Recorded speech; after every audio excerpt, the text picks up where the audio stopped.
Good morning po sa inyo lahat. Siyempre mga ka-JT, eto magwa-walking po tayo. Ayan, palabas na po tayo. Patingin-tingin lang po ako diyan sa taas kasi medyo masama ang panahon at good morning sa lahat. Siyempre alam niyo na mga ka-JT, walking lang, papawis, sipag-sipagan lang po tayo. At bida-bida po tayo, alam niyo na. At yun nga po, galing tayo sa Manila kahapon. Siyempre, ayan, kailangan natin magpapawis. Medyo masarap yung napakain natin, ang naging nakain natin. At, alam niyo naman mahirap na sa edad na ganito kailangan mong pagpawisan at mahirap magkasakit, bawal magkasakit pero siyempre darating din ang panahon na magkakasakit tayo. At yun nga po, eto ang drama mo JT, sana all at shoutout nga pala po dun sa kasama ko na laging hindi siya drawing, shoutout sa'yo, Dalagang Pilipina, yeah! May naghahanap sa'yo lagi tuwing umaga pag ako'y nagwo-walking, kilala mo kung sino ka, shoutout sa'yo, good morning, sana matuloy na bukas or sa isang araw ang pagwo-walking natin, makikita nyo pero hindi ko siya i-upload dahil mahirap na. De, joke lang po yun, shoutout sa'yo, sister. At yun nga po eto, dire-diretso lang po tayo diyan. Wala naman po mga kamarites ngayon. Nakita niyo naman po yung umagang-umaga dito sa amin. Hindi po magulo kasi tag-ulan na or pasukan na po. Ayan, mga estudyante na lang po makikita nyo. At after ko po rito, makadaan dito sa mga talipapa namin. Morning yan. Lagi po yan. Alam nyo naman po, makikita nyo lagi sa vlog ko. At syempre, yung isang kaibigan natin dito, si Cirilio Elo Hernandez, shoutout sa family mo. Wala po siya ngayon. At ito, nasa National Road na po tayo. Alam nyo naman, eto tayo. At kailangan natin magpapawis. Ayan, nakita nyo naman po sa Pilipinas, hindi magulo ang kalangitan. Lagi po makikita nyo yan, yung mga hindi salasalabit na wire. Pero joke lang po yun. Hindi ko po alam kung bakit ganyan po yung mga wire. At alam nyo naman po tayo, nasa Pilipinas tayo. At syempre, dire-diretso lang po tayo pero hindi naman po nag-uulan at meron po akong mga nakasabay dito, yung Pansol Walker, sina Ate Angie, sina Ate Lydia, sina Kuya Henry, si Ate Machi, at yung mga tropahan, si Nina, at lahat po sila. Hindi ko na po mabanggit lahat dahil medyo mapapahaba po sila. At yun nga po, si Eddie Arpiana, nakita ko rin po rito. At yun nga, mga taga Losnap City, ang mga kapitbahay ko po. At syempre, hindi mawawala.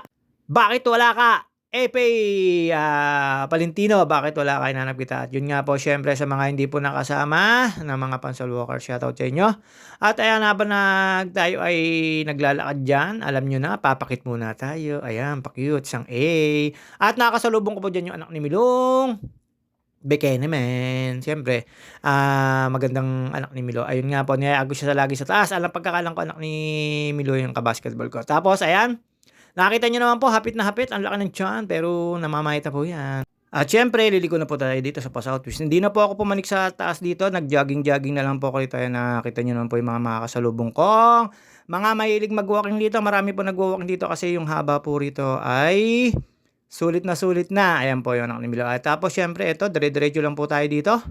At habang nag-walking tayo dito at makakasalubong ko na nga po yung mga Pansol Walker. Siyempre, yung mga mahilig po mag-jogging at mag-walking dyan, pwede naman po kayo pumunta rito.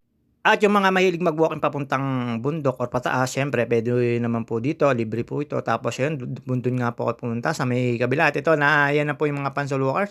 At alam nyo naman po tayo, lagi lang ganyan. Ayan, isang A naman dyan. Bakit pa na yung kawayan po niya mga yan. Nakakasalubong ko lang po sila lahat dyan. Tapos, nilampasan ko lang po sila. Tapos, pagbalik ko, wala na po sila. At alam nyo naman, tayo, kahit hindi alam. At shoutout nga pala po kay Ate Dory Busto. Shoutout sa iyo, te, sa family mo dyan. Na mama I mate kina mama Amy, ulit lang. Tapos si paring Nonong, si Choy Choy, nana ko, si Ponchi, at saka si Papa Bay. At ang family mo, Papa Bay. Shoutout sa inyo. Ayan, nagwo-walking lang po tayo. Pinapawisan na po tayo dyan kasi malinsangan yung kalsada at saka po hindi naman po ganun kainitan.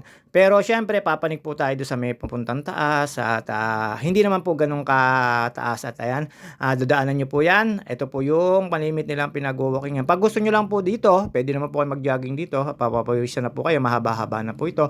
Dito rin po yan sa may Calamba City, particular in Pansol. At ayan nga po, pagkapatapos ko po dyan, kakanan lang po tayo dyan. Pagkakanan ko po, papanik na po tayo ng ang tawag dito yung isang hindi naman po bundok at ayan, nakita nyo naman po ang ganda dito. Syempre, ang favorite pong spot ni JT yung malapit sa bundok or sa dagat para lagi na lang sariwa ang hangin. Ayan, sana all. At syempre, alam nyo naman po tayo, feeling tayo, wala po tayo ngayong kachismisan, wala pong maimamarites. Sa mga gusto po makasabay ko mag-walking, pwede naman po, everyday po, tuwing umaga. Siyempre, everyday na, tuwing umaga pa. At minsan po, nagbabike ako, sana all. At siyempre, particular sa akin, on-call driver tayo. Lagi po tayo nagdadrive kung saan-saan, basta alam ko po at naaabot ng aking pag-iisip or ang aking way sa isip. At lalo po dito, ayan nyo naman, papawis lang po tayo. Siyempre, mahirap na rin po pabaya sa katawan. Ayan, napakaganda po rito. Nakita nyo naman po yung pagsikat ng araw pero makulimlim lang po. At syempre, alam nyo naman, dito wala tayong mga kamarites pero isang ikot pa po tayo dyan. Bababa lang din po tayo. At nakakasalubong ko po dyan sina Chris Mart at yung isa niyang kasama. Shoutout sa iyo, Mart! At napakalakas po nun, hindi ko po kakayanin basta ako walking lang, papawis mode lang. Sa mga gusto po mag-walking dito, pwede naman po libre, wala po nagbabawal dito. Basta po pwede kayo, anong gawin yung gawin, excuse me po, nabubulo na JT. Kung ano man ang gusto nyong gawin, pwede nyo pong gawin. At syempre, eto po tayo ay pababa na po mga ka-JT. Ayan, jogging, feeling. Uy, parang retarded lang pag nagja-jogging, Ayun, shoutout nga pala po sa mga tropa natin at sa mga kasisi ko. Ayan po, si Chris Mart. Siyempre, hindi na po magtatagal ang video natin. Hanggang dito na lang po muna tayo. Shoutout nga pala po sa mga kasisi ko. Babu!